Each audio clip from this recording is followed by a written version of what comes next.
নম্বর হলো নেক আমল করতে হবে। গুনাহ যদি আমরা বর্জন না করি, মুসলমান ভাইরা আমার, গুনাহ যদি বর্জন না করি তাহলে রোজাটা আমাদের পূর্ণাঙ্গ হবে না। আমরা রোজা রাখবো কেন? তাকওয়া হাসিলের জন্য। কি বলেন? নেক আমল, রোজা একটা নেক আমল, এই নেক আমলটা করবো তাকওয়া হাসিলের জন্য, আমরা মুত্তাকি হয়ে যাব।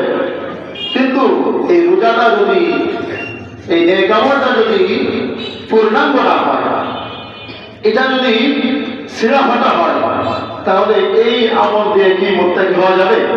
কি বলেন? আমরা এখানে সবাই জামা পরে এসেছি, ছিঁড়া ফাটা জামা কেউ পরে আসতে রাজি আছি আমরা এখানে? কেউ আমরা চাই না, কেন? ওটা গ্রহণযোগ্য না। ঠিক তেমনি ভাবে আমার আপনার এই রোজাটাও যদি ছিঁড়া ফাটা হয়, ভাঙ্গা চোরা হয়, তাহলে এটা কিন্তু আল্লাহ তাআলার কাছে গ্রহণযোগ্য হবে না। তো ছিঁড়া ফাটা হয় কিভাবে? এই যে গুনাহের মাধ্যমে, অন্যায় কাজের মাধ্যমে। আপনি রোজা রাখেন, হাদিসের মধ্যে আছে যে অনেক যে অনেক রোজাদার আছে যারা রোজা রেখে শুধু কষ্টই পায়, খোদার কষ্টই পায়, সওয়াবের কিছুই পায় না, সওয়াবের কিছুই পায় না। তার মানে যে এরা রোজা রেখেছে ঠিকই, পানাহার থেকে বিরত থেকেছে ঠিকই, কষ্ট করতেছে ঠিকই, কিন্তু আমার সাথে গুনাহও করেছে। গুনাহ করার কারণে রোজাটা নষ্ট হয়ে গেছে, রোজাটা অপূর্ণাঙ্গ হয়ে গেছে। অথচ নিয়ম হলো যে রোজার মাধ্যমে আমরা এই রহমতের মাস, বরকতের মাস, নাজাতের মাস, রোজার মাধ্যমে জাহান্নাম থেকে মুক্তি পাইব। কিন্তু উল্টা সেই রোজাটাকে আমরা ছিঁড়ে বলে নষ্ট করে ফেলতেছি। জাহান্নামে মুক্তি তো দূরের কথা, আর এই রোজার কারণেই জাহান্নামে যেতে হবে। এই রমজান ইনশাআল্লাহ 5টি জুমা পাওয়া যাবে, আশা করা যায়, যদি 30 রোজা হয়। তো এই রমজানের প্রথম জুমা আজকে। আমরা আজকে ইনশাআল্লাহ জানবো যে রমজান মাসে আল্লাহ তাআলা যে রোজা ফরজ করেছেন আমাদের উপর, এই রোজার উদ্দেশ্য কি, এবং এই রোজার যে উদ্দেশ্য, সে উদ্দেশ্য হাসিল করার জন্য আমাদের করণীয় কি। সম্মানিত ভাইরা আমার, আল্লাহ পাক রব্বুল আলামিন বান্দার প্রতি অনুগ্রহ করে এই বান্দা যেন আল্লাহ তাআলার নিকটপ্রাপ্ত বান্দা হতে পারে, এবং এই বান্দার জন্য জাহান্নাম থেকে মুক্তি পেয়ে জান্নাতের অধিকারী হতে পারে। এজন্য আল্লাহ রাব্বুল আলামিন এই বান্দার জন্য এই রমজান মাস একটা বোনাস স্বরূপ, একটা বিশাল নিয়ামত স্বরূপ দান করেছেন, যেন এই রমজান মাসে আমল করে আমার বান্দা যেন আমার অনেক নিকটে আসতে পারে। সুবহানাল্লাহ। অতএব এই রমজান আমাদের কাজে লাগাইতে হবে। রমজানের উদ্দেশ্য কি সেটা আমাদের বুঝতে হবে এবং সে অনুযায়ী আমল করতে হবে। রমজানের উদ্দেশ্য হলো তাকওয়া অর্জন করা, তাকওয়া হাসিল করা। আল্লাহ পাক রব্বুল আলামিন নিজেই রমজান মাসের রোজা ফরজের উদ্দেশ্য তিনি বর্ণনা করে দিয়েছেন। আল্লাহ রাব্বুল আলামিন বলেন, ইয়া আইয়ুহাল্লাযীনা আমানু কুতিবা আলাইকুমুস সিয়াম কামা কুতিবা আলাল্লাযীনা মিন ক্বাবলিকুম লাআল্লাকুম তাত্তাকুন। হে ঈমানদাররা, তোমাদের উপর রোজা ফরজ করা হয়েছে যেমনি ভাবে তোমাদের পূর্ববর্তী উম্মতের উপর ফরজ করা হয়েছিল। কেন তোমাদের উপর রোজা ফরজ করা হয়েছে, কি উদ্দেশ্যে? রব্বুল আলামিন বলতেছেন, লাআল্লাকুম তাত্তাকুন, যাতে করে তোমরা এই রমজান মাস পাইয়া এই রোজাগুলো আদায় করে তোমরা যেন তাকওয়া পরহেজগার হাসিল করতে পারো। সুবহানাল্লাহ। তাকওয়া পরহেজগারিতা যেন আমরা হাসিল করতে পারি, এজন্য আল্লাহ তাআলা রোজা দিয়েছেন। তাহলে রোজার উদ্দেশ্য জানলাম আমরা কোরআনের মাধ্যমে। আল্লাহ তাআলাই বলে দিচ্ছেন যে এই রোজা ফরজ করেছি যেন তোমরা তাকওয়া হাসিল করতে পারো, মুত্তাকি হয়ে যেতে পারো। সম্মানিত ভাইরা আমার, তাকওয়া কি জিনিস? তাকওয়ার শাব্দিক অর্থ হলো বিরত থাকা, নিজেকে সব ধরনের নাফরমানি থেকে বিরত রাখা, সংযমী হওয়া। পরিভাষায় তাকওয়া বলা হয় ইমতিসাল আওয়ামিরিল্লাহ ওয়া ইজতিনাবু নাওয়াহি, যে আল্লাহ রাব্বুল আলামিনের যত আদেশ রয়েছে সবগুলো আদেশ পালন করা, আর যত নিষেধ রয়েছে সেগুলো থেকে বিরত থাকা, এটার নাম হলো তাকওয়া। আরেকটু যদি আমরা একটু ভাঙিয়ে বলি। এক কথা যে আল্লাহ রাব্বুল আলামিন যে বিষয় আদেশ করেছেন সেটা মেনে নিতে হবে, পালন করতে হবে, আর যেটা নিষেধ করেছেন সেটা বিরত থাকতে হবে সেটা থেকে।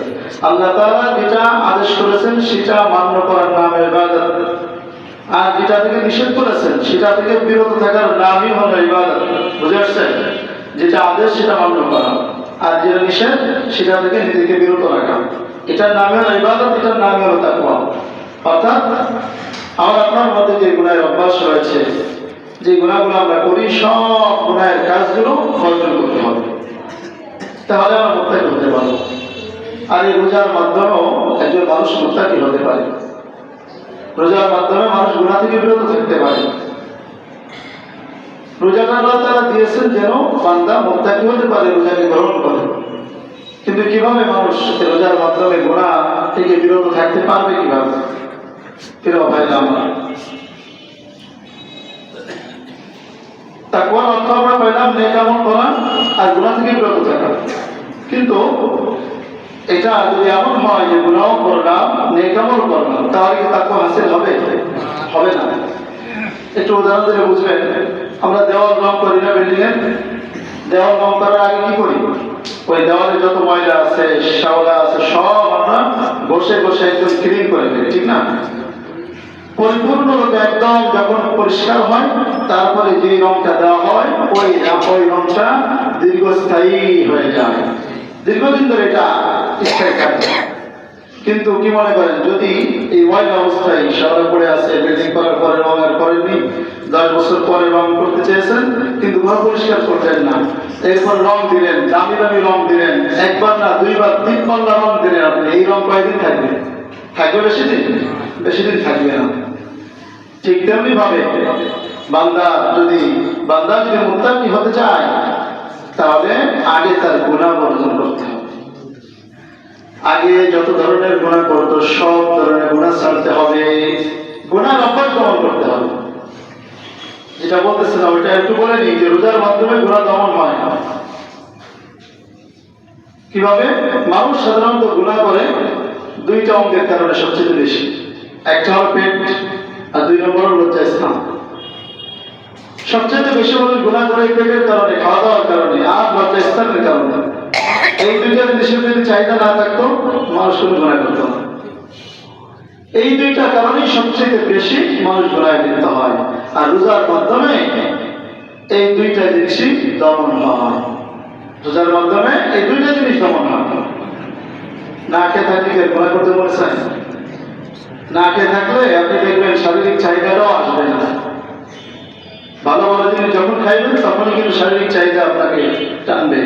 আবার শরীরে যখন শক্তি থাকবে তখনই মনে চাইবে কাউকে একটা ঘুষি মারি, কাউকে ধরে একটা বড় একটা কথা বলি, কারোর উপর একটা মিথ্যা অপবাদ দিই। শক্তি আছে আমার। প্রিয় ভাইরা আমার, তো তাকওয়া এই রোজার মাধ্যমে গুনাহ দমন হয়, তাকওয়া অর্জন হয়। কিন্তু তাকওয়া অর্জন করতে হলে আমাদের কি করতে হবে? দুইটা কাজ, একটা নেক আমল, 2 নম্বর হলো গুনাহ বর্জন। তো নেক আমল আগে, গুনাহ বর্জন করতে হবে। গুনাহ বর্জন না করলে আপনার নেক আমলটা আপনার মধ্যে মরণ পর্যন্ত যাবে না। আমাদের অবস্থা এমন যে দুনিয়ার মধ্যে আমরা সুদ ঘুষ খাইব, অন্যায় করবো, অপবাদ দেবো, কাউকে অপমান করবো, মিথ্যা কথা বলবো, গীবত করবো, যত ধরনের গুনাহের অভ্যাস আছে সবগুলো আমরা জারি রাখবো। আবার ফজিলতের কথা শুনেছি, রোজা রাখার ফজিলত শুনেছি, রোজা রাখতেছি, সারি খাইতেছি হারাম দিয়ে, ইফতারি খাইতেছি হারাম দিয়ে, রোজা রাখা অবস্থায় চোখ হেফাজত করতে পারতেছি না, বেগানা নারীকে দেখতেছি, অন্যায় করতেছি, জবান হেফাজত করতে পারতেছি না। মুসলমান ভাইরা আমার, আমাদের অভ্যাস হলো গুনাহের কাজ ছাড়া যাবে না, আবার নেক আমল করতে হবে, কারণ ফজিলত আছে। দান করবে ফজিলত, কিন্তু হারাম কামার কিন্তু গুনাহ, এটা মানুষ বোঝে না।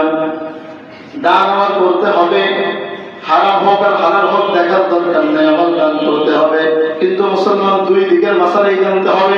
দান করলে যেমন ফজিলত, তেমনি ভাবে হারাম টাকা উপার্জন করাটাও হারাম, অন্যায়। আর হারাম জিনিসের মাধ্যমে দান করলে দানের কোনো সওয়াব পাওয়া যাবে না। আমরা এটা বুঝি না। যত ধরনের গুনাহের অভ্যাস আছে সবগুলো চালু থাকবে, আবার 5 ওয়াক্ত নামাজ পড়বো, নেক আমল করবো, ভালো ভালো কাজ করবো, কিন্তু গুনাহ বর্জন করতে রাজি নাই। আমাদের সুদ ঘুষের প্রতিষ্ঠান আছে, এটা আমার চালু রাখতে হবে, আবার 5 ওয়াক্ত নামাজ আমার হাজির হতে হবে। আছে না নাই? কিছু মানুষ তো আছে যে আসলে তারা ফজিলত বুঝে আমল করে, আবার গুনাহটাও অভ্যাসের কারণে ছাড়তে পারে না। আর কিছু মানুষ আছে যে গুনাহগুলো করার জন্য, গুনাহগুলো যেন ভালোভাবে করতে পারে এই জন্য উপরে একটু বেশ ধারণ করে, 5 ওয়াক্ত নামাজ হাজির হয়, বড় বড় কথা বলে। কেন? ওই যে ও যে অন্যায়গুলো করে সেটার জন্য বৈধতা পায়, সেটার ক্ষেত্রে যেন কেউ চিন্তা না করে, কথা না কামায়, এই জন্য একটু বেশ ধারণ করে। এই দুই শ্রেণীর মানুষ সমাজে বিদ্যমান। আপনাদের এই সমাজে হয়তো না থাকতে পারে, কিন্তু বাংলাদেশের অনেক সমাজে এরকম আছে না নাই? কিন্তু মুসলমান ভাইরা আমার মনে রাখতে হবে, গুনাহ যদি না ছাড়ি, যতই নেক আমল করি, নেক আমল করতে পারি, নেক আমল করতে করতে, নামাজ পড়তে পড়তে আমি নামাজে অভ্যস্ত হয়ে যাই, কিন্তু গুনাহ যদি না ছাড়ি, মনে রাখবেন আপনার এই নেক আমলের অভ্যাস মরণ পর্যন্ত যাবে না। যখনই আপনার দীর্ঘ সময় আসবে, যখনই রাগের সময় আসবে, তখনই আপনার এই তাকওয়া পরহেজগারিতা সব ছুটে যাবে। যখন আবেগের সময় আসবে, মানুষ ইগোর কারণে গুনাহ করে, আবার আবেগের কারণে গুনাহ করে। মানুষ রাগের কারণে, অহংকারের কারণে গুনাহ করে, আবার আবেগের কারণে গুনাহ করে। এই মুসলমান ভাইরা আমার, যখন মানুষ একজন মানুষ 5 ওয়াক্ত নামাজি হয়ে যায়, পরেজগার হয়ে যায়, বাহ্যিকভাবে দেখলে মনে হয় জামানা আব্দুল কাদের জিলানী, কিন্তু যখন তার কোনো স্বার্থে বাঁধে, তখন কাউকে ছাড় দেয় না। গালি যতটা পেটের মধ্যে আছে সবগুলো জবান দিয়ে বের করে। যতগুলো অশ্লীল কথা মুখ থেকে বের করতে পারে, ক্ষমতা বলে, প্রত্যেকটা অশ্লীল কথা সে মানুষকে বলে বেড়ায়। পারলে তাকে মার দেওয়া শুরু করে, অন্যায় ভাবে অপমান করতে শুরু করে দেয়। ঠিক কিনা? মানুষ পরেজগারিতা অর্জন করার পরও আবার ছুটে যায় কিছুদিন পরে। কেন জানেন? ওই যে গুনাহ ছাড়তে পারেনি, নিজের মধ্যে যে গুনার অভ্যাসগুলো ছিল ওগুলো ছাড়তে পারেনি। ওই যে বলছিলাম যে দেওয়ালে যদি ময়লা অবস্থায় যদি আপনি যদি রং করেন, ওটা 1 বছর যাওয়ার আগেই দেখবেন যে ওই রংগুলো পড়ে গেছে, বেশি দিন থাকবে না। দেওয়াল 2-1 দিন পরে খুব ভালো লাগবে, কিন্তু 1 বছরের ভিতরে ওই রং পড়ে যাবে। কিন্তু ওই রং ময়লাগুলো একদম পরিষ্কার করে আপনি যদি রংটা দেন, তাহলে দেখা যাবে 1 বছর কেন 10 বছর ওই রঙের কোনো পরিবর্তন আসবে না। ঠিক তেমনি ভাবে মুসলমান ভাইরা আমার, আপনার মধ্যে যে গুনাহের অভ্যাস রয়েছে, এই গুনাহগুলো যদি আগে বর্জন করতে পারি, গুনাহগুলোকে যদি আমি পরিষ্কার করতে পারি, আমার অন্তরকে পরিষ্কার করতে হবে, আমার কলবকে পরিষ্কার করতে হবে, আমার চিন্তাকে পরিষ্কার করতে হবে, আমার কাজকর্মকে গুনাহ থেকে পরিষ্কার করতে যখন আমি পারবো, এরপরে যখনই কোনো নেক আমল করবো, ওই নেক আমলটা আমার আপনার মরণ পর্যন্ত যাবে। সুবহানাল্লাহ। শুধু তাই নয়, আপনার ওই নেক আমল আপনাকে জান্নাতে পৌঁছে দেবে। সুবহানাল্লাহ। আমাদের মধ্যে আছে, আমরা নেক আমল অনেক করতে রাজি, যদি দান করতে পারেন কোনো অসুবিধা নেই, দান করবো, কিন্তু গুনাহ ছাড়তে রাজি নাই। প্রিয় ভাইরা আমার, গুনাহ আগে ছাড়তে হবে। আপনি আগে গুনাহ ছাড়েন, নিজেকে পরিষ্কার করেন, এরপরে যে নেক আমলটাই আপনি করবেন সেটা অল্প হোক। হাদিসের মধ্যে আছে না, আখলিস দীনাকা ইয়াকফিকাল আমালুল কলিল। এই যে মাদ্রাসায় ছোট ছোট বাচ্চাদের এই হাদিসটা মুখস্থ আছে যে তোমার দ্বীনকে, তোমার ঈমানকে তুমি খাঁটি করো, নির্ভেজাল করে, তুমি নির্ভেজাল করে পারো তোমার ঈমানকে, দেখবা আমল যদি অল্প হয়, এই অল্প আমলে তোমার নাজাতের জন্য যথেষ্ট হয়ে যাবে। এই খাঁটি হওয়ার মানে কি? যে ঈমানকে খাঁটি করতে হবে, আর অল্প আমল যে আপনাকে নাজাত দিবে, তার মানে কি? তার মানে হলো যে আপনার আমল নয়, গুনাহ নেই। গুনাহ না থাকা অবস্থায় যদি অল্প আমল যদি হয়, এই অল্প আমলে আপনার নাজাতের জন্য যথেষ্ট হয়ে যাবে। আর গুনাহ থাকলো, আর গুনার সাথে যদি আপনার অনেক নেক আমল থাকে, এই নেক আমল দেখবেন গুনার সাথে গুনাহ ওই নেক আমলকে খেয়ে ধ্বংস করে দেবে। গুনাহের কারণে মানুষ, কিছু গুনাহ তো আছে এমন মানুষ গোপন গুনাহ করে, অথবা কিছু এমন গুনাহ থাকে যে গুনাহের কারণে বাহ্যিকভাবে তার উপরে কোনো ফল দেখা যায় না, কিন্তু মরণের আগে এটা প্রকাশ পেয়ে যায়। মরণের আগে প্রকাশ পেয়ে যায়। তার মধ্যে অন্যতম একটি হলো ওলামায়ে কেরামের সাথে বেয়াদবি করা।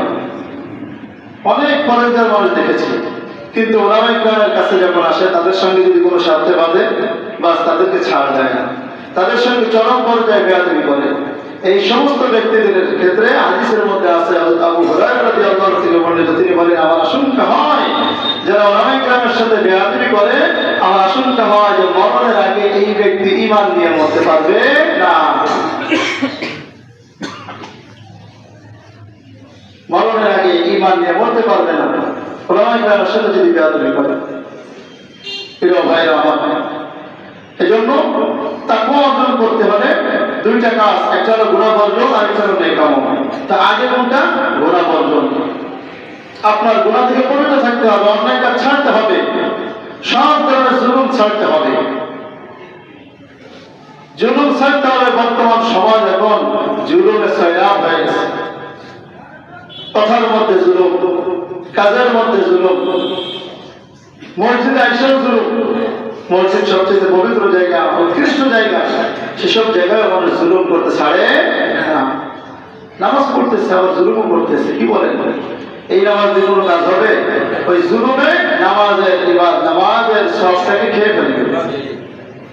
হাবিতাত আমালুহুম ফিদ দুনিয়া ওয়াল আখিরাহ, ওই ব্যক্তির সকল আমল দুনিয়া ও আখিরাতে সব বরবাদ হয়ে যাবে। তার মানে দুনিয়ায় কাজে দিবে না, আখিরাতেও কাজে দিবে না। প্রিয় ভাইরা আমার, মরণের আগে, মরণের সময় ঈমান নিয়ে মরতে রাজি আছি তো আমরা ইনশাআল্লাহ? যদি তাই রাজি থাকি তাহলে আমাদের গুনাহ আগে বর্জন করুন। গুনাহ বর্জন করতে হবে, এরপরে নেক আমল যেটাই করবেন সেটাই আপনার অন্তরে গেঁথে যাবে, আপনার অভ্যাস হয়ে যাবে। কিয়ামত পর্যন্ত এই আমলটা ছাড়া সম্ভব হবে না। গুনাহ মিশ্রিত আমল এটা বেশি দিন থাকে না, এটা রেসপেক্ট হয় না। ভেজাল কোনো জিনিস বেশি দিন থাকে না। সহজে আমরা যেটা বুঝি, বিল্ডিং করার ক্ষেত্রে যদি ইঞ্জিনিয়ার সে যদি 2 নম্বর করে ভেজাল দিয়ে বসে, তাহলে ওই বিল্ডিং বেশি দিন থেকে টিকবে? 100 বছর পরে 2 বছরও টিকবে না। রান্না বিলাদের মতো ধসে পড়বে। ঠিক কি না ভাইরা আমার? এই জন্য তাকওয়া অর্জন করতে হলে আগে গুনাহ বর্জন, 2 নম্বর হলো নেক আমল করতে হবে। গুনাহ যদি আমরা বর্জন না করি, মুসলমান ভাইরা আমার, গুনাহ যদি বর্জন না করি তাহলে রোজাটা আমাদের পূর্ণাঙ্গ হবে না। আমরা রোজা রাখবো কেন? তাকওয়া হাসিলের জন্য। কি বলেন? নেক আমল, রোজা একটা নেক আমল। এই নেক আমলটা করবো তাকওয়া হাসিলের জন্য, আমরা মুত্তাকি হয়ে যাব। কিন্তু এই রোজাটা যদি, এই নেক আমলটা যদি পূর্ণাঙ্গ না হয়, এটা যদি ছিঁড়া ফাটা হয়, তাহলে এই আমল দিয়ে কি মুত্তাকি হওয়া যাবে? কি বলেন? আমরা এখানে সবাই জামা পরে এসেছি, ছিঁড়া ফাটা জামা কেউ পরে আসতে রাজি আছি আমরা এখানে? কেউ আমরা চাই না, কারণ ওটা গ্রহণযোগ্য না। ঠিক তেমনি ভাবে আমার আপনার এই রোজাটাও যদি ছিঁড়া ফাটা হয়, ভাঙ্গা চোরা হয়, তাহলে এটা কিন্তু আল্লাহ তাআলার কাছে গ্রহণযোগ্য হবে না। তো ছিঁড়া ফাটা হয় কিভাবে? এই যে গুনাহের মাধ্যমে, অন্যায় কাজের মাধ্যমে। আপনি রোজা রাখেন, হাদিসের মধ্যে আছে যে অনেক যে অনেক রোজাদার আছে যারা রোজা রেখে শুধু কষ্টই পায়, খোদার কষ্টই পায়, সওয়াবের কিছুই পায় না। সওয়াবের কিছুই পায় না। তার মানে যে এরা রোজা রেখেছে ঠিকই, পানাহার থেকে বিরত থেকেছে ঠিকই, কষ্ট করতেছে ঠিকই, কিন্তু আমার সাথে গুনাহও করেছে। গুনাহ করার কারণে রোজাটা নষ্ট হয়ে গেছে, রোজাটা অপূর্ণাঙ্গ হয়ে গেছে। অথচ নিয়ম হলো যে রোজার মাধ্যমে আমরা এই রহমতের মাস, বরকতের মাস, নাজাতের মাস, রোজার মাধ্যমে জাহান্নাম থেকে মুক্তি পাইব। কিন্তু উল্টা সেই রোজাটাকে আমরা ছিঁড়ে বলে নষ্ট করে ফেলতেছি। জাহান্নামে মুক্তি তো দূরের কথা, আর এই রোজার কারণেই জাহান্নামে যেতে হবে। কি বলেন? ভাঙ্গাচোরা রোজা দিয়ে কি জান্নাতে যাওয়া যাবে? নবীজি বলেন, আসিয়ামু জান্নাতুন মা লাম ইয়াফরিকহা, রোজাটা তোমার জন্য ঢাল স্বরূপ, ঢাল স্বরূপ। যতক্ষণ পর্যন্ত সেটা ছিঁড়ে ফেটে না যায়, যতক্ষণ পর্যন্ত ছিঁড়ে ফেটে না যাবে, ততক্ষণ পর্যন্ত এই রোজা আপনার কাজে দেবে। এই রোজার মাধ্যমেই আপনি গুনাহ থেকে বিরত থাকতে পারবেন। কিভাবে ছিঁড়ে ফেটে যায়? এটা সহিহ বুখারী হাদিসের মধ্যে এসেছে। নবীজি সাল্লাল্লাহু আলাইহি ওয়াসাল্লাম বলেন, আসিয়ামু জান্নাতুন ফালা ইয়ারফুথ ওয়ালা ইয়াজহাল, রোজা একটা ঢাল স্বরূপ। অতএব কোন রোজাদার যেন অশ্লীলতা না করে, কোন রোজাদার যেন মূর্খতা স্বরূপ আচরণ না করে, বর্বরতার কাজ যেন না করে। যদি কোনো ব্যক্তি কোন ব্যক্তি যদি তার সঙ্গে ঝগড়া করতে আসে,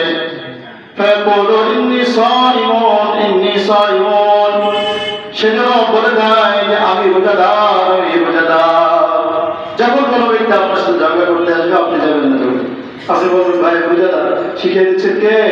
নবী সাল্লাল্লাহু আলাইহি ওয়াসাল্লাম। নবীজির শিখানো বাক্য যদি আমরা গ্রহণ না করি তাহলে আমরা সফল হতে পারবো? তোমার কাছে যদি কেউ ঝগড়া করতে আসে বলে দাও ভাই আমি রোজাদার, আমি ঝগড়া করতে চাই। দেখবেন সে ঝগড়া করতে আসবে না। কেউ বিপদ করতে আসছে আপনার কাছে, বিপদ করা নেই গুনাহ, বিপদ শোনাও সে এক গুনাহ। আপনি বলবেন ভাই রোজাদার, যখনই বলবেন যে কারো দোষ বলতেছেন আপনি আসতে সাদ্দুল বাব, আপনি দরজা বন্ধ করে দেবেন গুনাহ কি ভাই তুমি আমার থেকে সরে যাও, আমি শুনতে চাই না। কারণ তুমি পরে যে গুনাহ করবে আমি শুনলেও সে এক গুনাহ হবে। হাদিস শরীফের মধ্যে আছে নবী সাল্লাল্লাহু আলাইহি ওয়াসাল্লামকে জিজ্ঞেস করা হলো যে রোজাটা কোন গুনাহের কারণে বেশি ছিঁড়ে ফেটে যায়? নবীজি বললেন সবচেয়ে বেশি ছিঁড়ে ফেটে যায় গীবতের কারণে এবং মিথ্যা কথা বলার কারণে। দেখবেন যে রোজা রাখার পরেও অন্য কোনো গুনাহ করলে কষ্ট হলে হতে পারে, কিন্তু জবানের গুনাহটা একটু সহজ, জবান নাড়িতে তেমন কষ্ট হয় না। এই জন্য দেখা যায় জবানে মিথ্যা কথা বলে মানুষ, রোজাও রাখে মিথ্যাও ছাড়ে না, রোজাও রাখে গীবতও করে। মিথ্যা বলতে বলতে এমন হয় যে আলেম ওলামাদের বিরুদ্ধে মিথ্যা বলতে তারা এদের বুক কাঁপে না, কতগুলো স্পর্ধা এদের। কোন একজন মুমিন মুসলমানের বিরুদ্ধে মিথ্যা কথা বলে এটা তো চরম অন্যায়, চরম অন্যায়। কোন মুসলমানের বিরুদ্ধে কোন মিথ্যা কথা বলে এটা চরম অন্যায়, এবং সেটা যদি ওলামায়ে কেরামের সাথে হয় সেটা আরো বেশি জঘন্য হয়ে যায়। নবীজি বলেন মিথ্যা এবং গীবতের মাধ্যমে সবচেয়ে বেশি রোজার মধ্যে সমস্যা হয়ে যায় জবানের গুনাহের মাধ্যমে। যত ধরনের নাফরমানি আছে সব ধরনের নাফরমানির কারণে এই রোজা অপূর্ণ হয়ে যায়, অপূর্ণাঙ্গ থেকে যায়, ছিঁড়ে ফেটে যায়।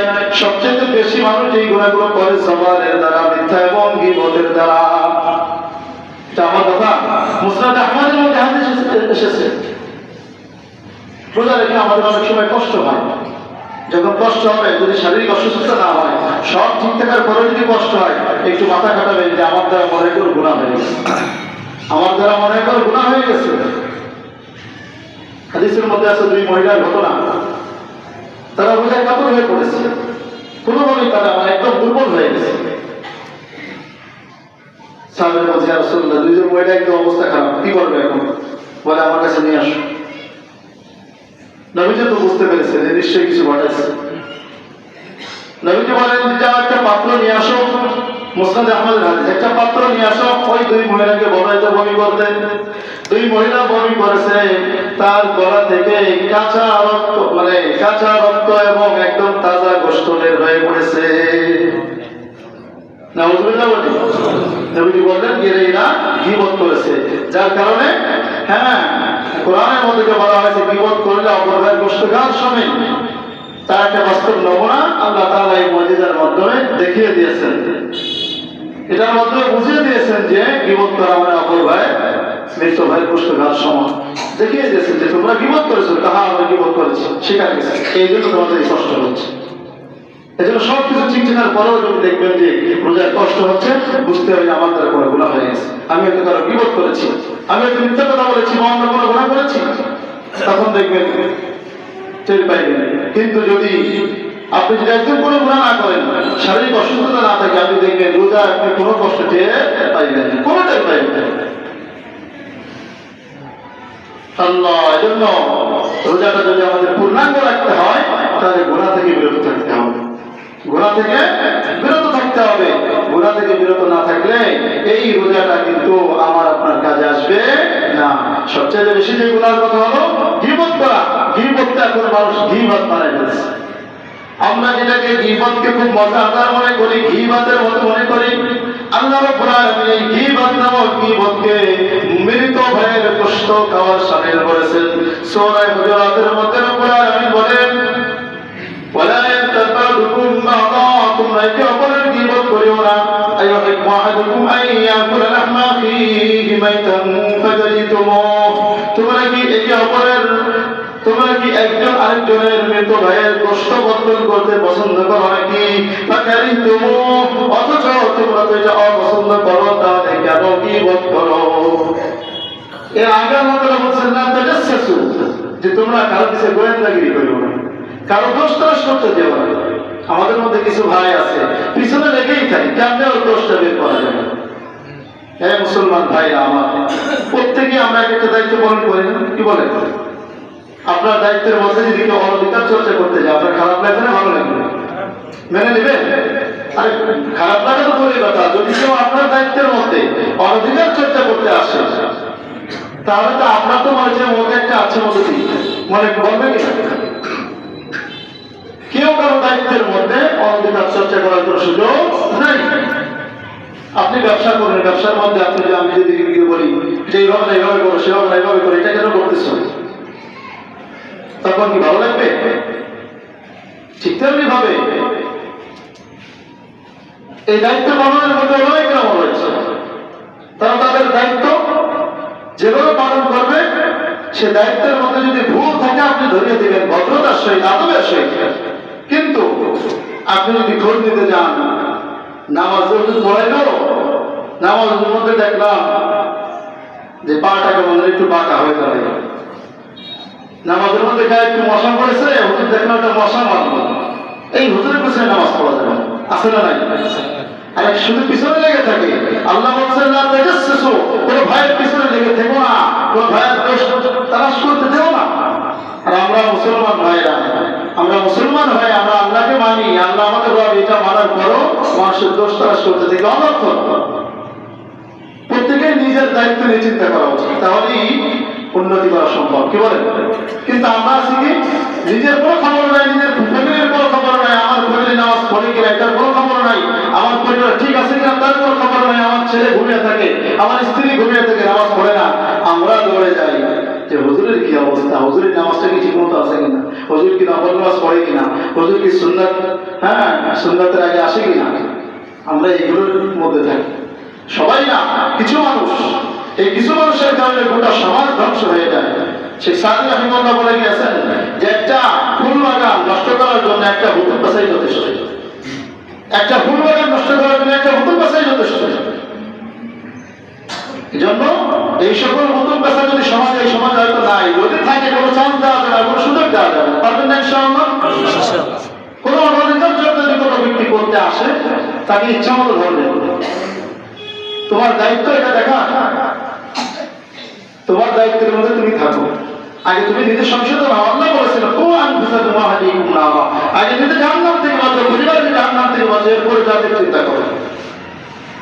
আর আমাদের অবস্থা এমন যে যারা জাতিকে বাঁচানোর জন্য দিক নির্দেশনা দেবে, তাদেরকে দমানোর জন্য যা কিছু দরকার, তাদের দোষ ত্রুটি কেমনে খুঁজে বের করা যায়, দোষ না করলেও মুখ দিয়ে যদি কথা সালাম দিই, বলবে যে হুজুর আমাকে গালি দিয়েছে। এরকম নিকৃষ্ট মানুষও অনেক সমাজে থাকে, এরকম নিকৃষ্ট মানুষও নবীদের জামানায় ছিল। ওলীদ ইবনে মুগীরা, সুন্দর ঘটনা। নবীজি বলেছিলেন তুমি হলো জারুর সন্তান, তুমি জারুর সন্তান। ওলীদ ইবনে মুগীরা চলে গেছে তার মায়ের কাছে, মা ও কাফের মুশরিক হলেও নবীর প্রতি তাদের বিশ্বাস আছে, যে মিথ্যা কথা বলেন জানেন না। কাফেররা আমার নবীকে সাল্লাল্লাহু আলাইহি ওয়াসাল্লাম কালামিন বলেছেন, বিশ্বস্ত বলেছেন, সে কোনদিন মিথ্যা কথা বলে না। তো নবী বলেছে, কথাটা বেড়ে লেগে গেছে। দেখে আমার মায়ের কাছে যে, মা আমাকে তো নবী মুহাম্মদ বলেছে আমি নাকি জারুর সন্তান, কথাটা কি ঠিক? মায়ের মুখ থেকে কথা বের হয় না, হাদিসের মধ্যে আছে মায়ের মুখ থেকে কথা বের হয় না, সত্যতা প্রমাণ হয়ে গেল। এই ওলীদ ইবনে মুগীরার ব্যাপারে সূরা কলম পড়ে দেখেন, প্রায় 10 থেকে 12টার মত হবে। এর নির্দিষ্ট খাসরাত বর্ণনা করেছে। এর কাজ ছিল কি, নবী সাল্লাল্লাহু আলাইহি ওয়াসাল্লাম যখন সাহাবীদেরকে কথা বলতেন, তখন অনর্থক প্রশ্ন করত, নবীকে কষ্ট দিত, অনর্থক বিষয় জেনে নবীকে কষ্ট দিত। নবীজি বলতেন এই লোকটা আমার অনেক কষ্ট দেয়, এটা আমার খুব খারাপ লাগে। আমি কথা বলতেছি, আমার কথার মধ্যে নবীর কথা তো কি, প্রত্যেকটা কথা কি। এই যে আমরা হাদিসের কথা বলি, হাদিসগুলো যদি নবীর মুখ থেকে বের হয়েছে, কিন্তু সবগুলো আল্লাহর পক্ষ থেকেই এসেছে। আল্লাহর ইশারা ছাড়া একটা কথা আমার নবী বলে নাই। কারণ যেই নবী কোনোদিনও নিজের নামটা লিখতে পারেন না, তার মুখ থেকে এত সাহিত্যপূর্ণ এরকম কোরআন বের হলো, যে কেমনে আপনি আল্লাহর পক্ষ থেকে এসেছে। হাদিস আপনি পড়ে দেখবেন, প্রত্যেকটা হাদিস এত সাহিত্যপূর্ণ, চ্যানেলে বের হয় না। নবীজি বলতেন যে হ্যাঁ, নবীজি করে ব্যক্তি করতো এই কথার মধ্যে অনর্থক প্রশ্ন, কোনো দরকারই না, এইগুলো বলে বলে নবীজিকে কষ্ট দিত। তাকে নবানোর জন্য আল্লাহ তাআলা আয়াত নাযিল করে দিলেন সূরা কলামের মধ্যে, উতুল্লি বা'দা যালিকা জানিম। অনেকগুলো এই বদখসলাতের মধ্যে একটা হলো এই যে অহংকারী এবং এই ব্যক্তি জিনার সন্তান। জালিম মানে জিনার সন্তান। এই জন্য দেখবেন যে ওলামায়ে কেরামের সাথে বেয়াদবি করে, খোঁজ নিয়ে দেখবেন এদের জন্মে অবশ্যই সমস্যা আছে। এটা আমার কথা না, কোরআনের কথা, এটা কোনো বানানোর কথা না। তাফসীর দেখবেন, প্রত্যেকটা কথা আপনি দেখবেন যাচাই করবেন। সূরা কলম পড়েন, একটা না অনেকগুলো তাফসীর বের করে পড়েন, বাংলা তাফসীর তো অনেক বের হয়ে গেছে, দেখবেন টের পাইবেন যে আল্লাহ তাআলা কোনো বেয়াদবকে আল্লাহ তাআলা ছাড় দেয়নি। কোনো বেয়াদবকে, নবীর সাথে যে ব্যক্তি বেয়াদবি করেছে তাকে আল্লাহ তাআলা সাথে সাথে ধরেছেন। কাব বিন আশরাফ নবীকে গালি দিত, বিভিন্নভাবে কষ্ট দিত, সমালোচনা করে করে কষ্ট দিত। নবীজি সাল্লাল্লাহু আলাইহি ওয়াসাল্লাম একদিন মজলিসের মধ্যে বললেন, মান লিকা, এই কাব বিন আশরাফের জন্য কে যথেষ্ট হবে? মুহাম্মদ বিন মাসলামা বললেন, ইয়া রাসূলুল্লাহ, আমি আছি আপনার জন্য, এই কাব বিন আশরাফকে আমি ধ্বংস করব।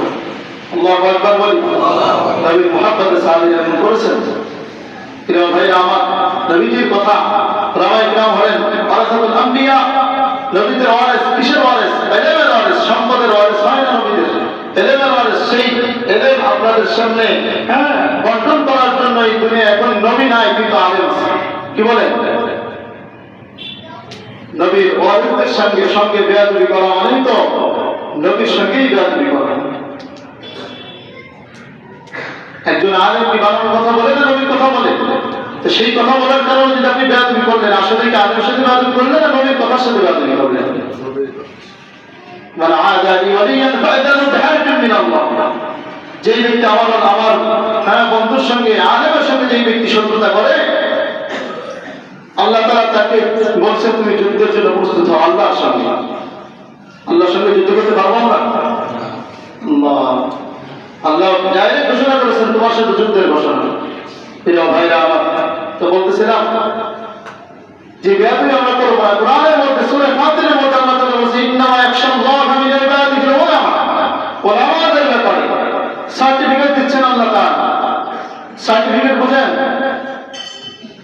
আল্লাহ দিচ্ছেন ইয়াখশাল্লাহা মিন ইবাদিহিল উলামা। ইন্নামা ব্যবহার করেছেন যে নিশ্চয়, কেবলমাত্র, শুধুমাত্র আল্লাহকে ভয় করেই কেবলমাত্র ওলামায়ে কেরাম।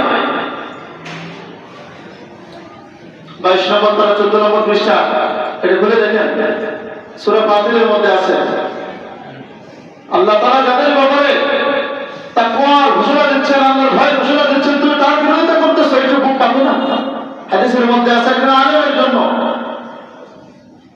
গোটা দুনিয়ার মাখলুক তার জন্য ইস্তিগফার করতে থাকে, সমুদ্রের নিচে পানির নিচে মাছ পর্যন্ত তার জন্য ইস্তিগফার করতে থাকে। ফেরেশতারা তাদের জন্য তাদের নূরের পথ বিছিয়ে দেয়। আর তুমি যেই ব্যক্তি সবসময় ইস্তিগফার নিয়ে চলতেছে, দোয়া নিয়ে চলতেছে, তার সঙ্গে তুমি বেয়াদবি করে একটু মনে বাধা দেয় না? প্রিয় ভাইরা আমার, বলছিলাম যে বেয়াদবি আমরা করবো না। এটা করলে মরণের আগে ঈমান থাকবে না, বেঈমান হয়ে মরতে হবে। তো তাকওয়া অর্জন করতে হলে এই গুনাহ বর্জন করতে হবে, সব ধরনের গুনাহ বর্জন করতে হবে, অন্যায় কাজ ছাড়তে হবে, আর নেক আমল করতে হবে। হাদিসের মধ্যে আছে, নবী সাল্লাল্লাহু আলাইহি ওয়াসাল্লাম বলেন, নেক আমল সারা বছরই করব, কিন্তু এই রমজানের মাসে তোমরা সবচেয়ে বেশি বেশি নেক আমল করবা। কয়েকটি দিক নির্দেশনা দিয়েছেন যে ইস্তাগফিরু মিন আরবা'i ফিসাল, চারটি কাজ সবচেয়ে বেশি বেশি করো তোমরা রমজানে। যে চারটি কাজের মধ্যে প্রথম দুইটি, আল খাসলাতান ইল্লাতান তুরদুনা বিহিমা রাব্বাকুম, যে এই দুইটির মাধ্যমে তোমাদের রবকে তোমরা খুশি করতে পারবা, সেটা হলো শাহাদাতি আল্লাহ ইলাহা ইল্লাল্লাহ ওয়া তাস্তাগফিরুহ।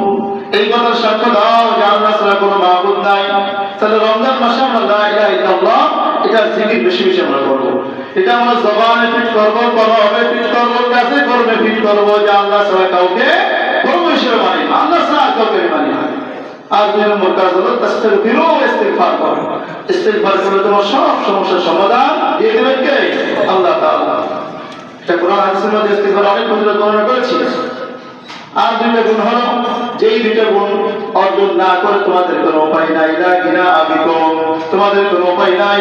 এক নম্বর হলো তাসআলুনাল জান্নাহ, আল্লাহ তাআলার কাছে জান্নাত চাও, ওয়া তাউযুনা মিনান নার, জাহান্নাম থেকে মুক্তির দোয়া করো। এই দুইটা ছাড়া উপায় আছে আমাদের? কি বলেন? আল্লাহুম্মা ইন্না নাসআলুকাল জান্নাতা ওয়া নাউযু বিকা মিনান নার, আল্লাহ তোমার কাছে আমরা তোমার জান্নাত চাই, জাহান্নাম থেকে মুক্তি চাই। এই দোয়া বেশি বেশি আমরা করব রমজান মাসে, সারা বছরই করব। রমজান মাসে নবী বলতেছেন ইস্তাগফিরু, বেশি বেশি তোমরা এগুলো করো। তাকওয়া হাসিলের জন্য এই নেক আমল বেশি বেশি করব। দান সদকা করার কথা এসেছে, হাদিসের মধ্যে আছে আস-সাদাকাতু লা তুদফিউ গদাবার রাব্বি, যে সদকা মানুষের উপর থেকে আল্লাহর গজবকে উপশম করে দেয়। সুবহানাল্লাহ। এইজন্য দান সদকা করলে তাকওয়া অর্জন হয়, নেক আমল করলে তাকওয়া অর্জন হয়। এই তাকওয়া ফিট করতে হবে আপনার প্রথম আমার বডির মধ্যে, এরপরে কাজে কর্মের মধ্যে, প্রত্যেকটা ক্ষেত্রে আমাদের এই তাকওয়ার কাজ আমাদের ফিট করতে পারবো ইনশাআল্লাহ। রমজান মাসে কোনো গুনাহ করব না, গুনাহ ছাড়বো, নেক আমল করব। আর হাদিসের মধ্যে আছে যদি কোনো ব্যক্তি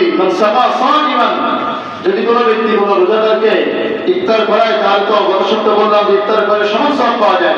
আর যদি কোনো ব্যক্তি কোনো রোজাদারকে পরিতৃপ্ত করে খাওয়াইতে পারে, ওই ব্যক্তির সকল গুনাহ মাফ করে দেওয়া হয়, সব গুনাহ মাফ করে দেওয়া হয়। এই জন্য ভাই আমার রমজান মাস বেশি বেশি দৈনিক আমি কিছু হলেও দান করবো, পারবো না ইনশাআল্লাহ। দানের ধারাবাহিকতা বহাল রাখবো। প্রতিদিন 10 টাকা 5 টাকা যা পারি, যাদের সামর্থ্য অনুযায়ী বেশি দান করবো, প্রতিদিন দান করবো। আমাদের আত্মীয় স্বজন ইন্তেকাল করেছে, তাদের জন্য দান করবো। রোজাদারকে ইফতারি করাবো, রোজাদারদের সঙ্গে ভালো ব্যবহার করবো।